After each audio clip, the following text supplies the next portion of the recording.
and I've seen it. Shida yangu ni kutafsiria watu. Unajua ndoto usumbua mwenye kuota, lakini mwenye kutafsiriwa aweza kuchukua muda kabla aelewe. I have a dream and I'm saying our president is going to change this country. And you can see the move. The meeting of climate change ametupea jina sisi kama wana Kenya, jina ya juu zaidi. Na pia wana Kenya na washukuru kwa sababu imekuwa very good, very peaceful, very focused. I'm sure some people are asking Kicc ni wapi, because I don't think many people knew Kicc iko wapi, because people are saying like they're in Europe, United Nations and all those other areas, but it is in Kenya. Thank you, our president, because we have seen your talent. Yani mambo ulikuwa unazungumza, you are not reading anywhere. It's coming from there, kutoka kwa kichwa chako. This is God given. Unajua kuna msemo inasema kwa kabila nyingi, muganga hazikiki kwao.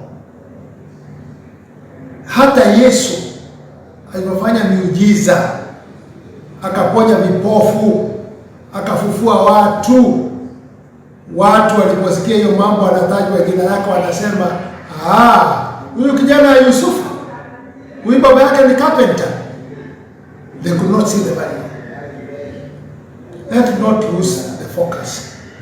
The president is not changing this country for his family, but he's changing the country for all of us. And you are proved. You can see. I don't think we have somebody else. Maybe, but I don't think for myself. Kuna mtu akiongoza summit ya climate change the way the President Ruto have done it. Without reading. We are proud of you. Without reading, focused, putting the nini together, Africa yote pamoja, even the world. You can remember, I saw the Secretary of State, former Secretary of State of America, the one who was vying for the president. Now he was Secretary General for that time. He said, can you listen what the President of Kenya have said? You people, you delegates, that is the way, and that's how we should do it, and that's how we should follow. He commended internationally, United Nations. We thank for the work you have done good. The delegate, my president, what the ones who came, we thank you so much. Let's build this country. Let's build the world. Let's build the Africa, all of us. Let's have a good connection with the other countries. You did not miss what you present the way you are talking. You talked the truth, nothing but the truth for us in Africa. We thank you so much. We want to thank the organizers. You have organized so well. At least we have been left with a very good name. We have been left being known where is Kenya and where is Kicc. We have been left and where is the president of our country. Surely, when we are talking other things, small things, and some people have been saying, the president, sometimes back he was going all over. Yes, look for us this opportunity, uniting all the African countries, all the president and all of international, America, Canada, Australia. He was going all over all of those countries to make what you have seen today. And today we are proud. Let me tell the people who doesn't like to hear the truth. Do you know how much money have been left in Kenya? Do you know how much money have been left in Kenya for the summit of the climate change?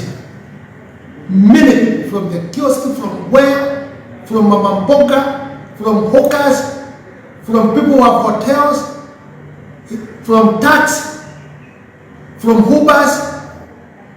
It has helped in this country in a very big way. Keep on on our president for the good job you are doing. We respect you and we are going to pray for you, for this country. Your heart it is in Kenya.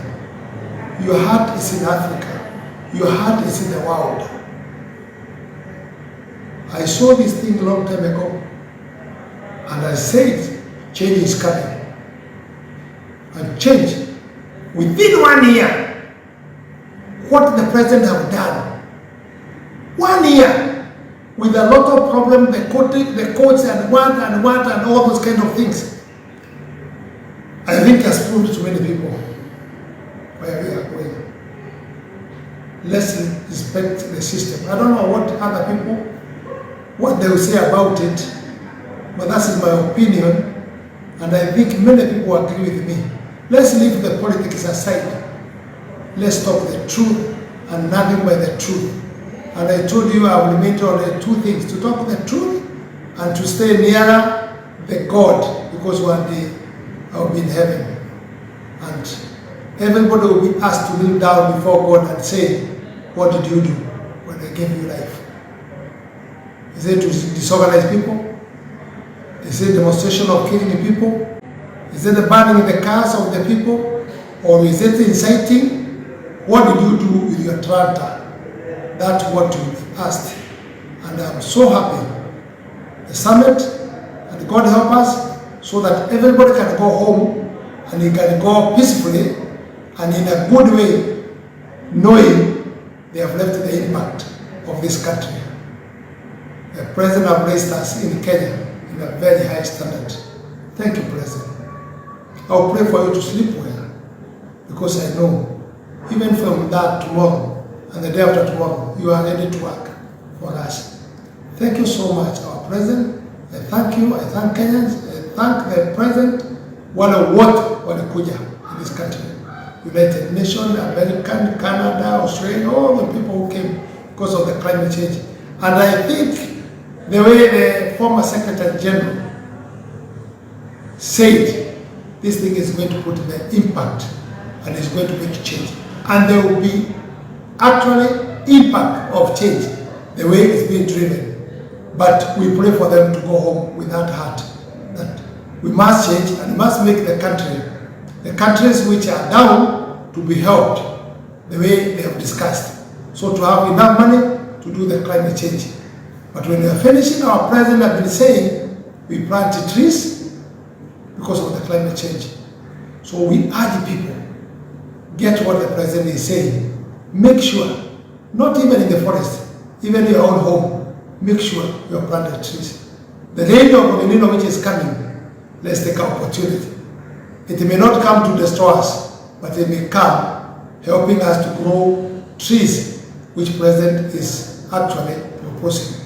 God bless Kenya, God bless our President, God bless all the President and all the delegates which came in Kenya.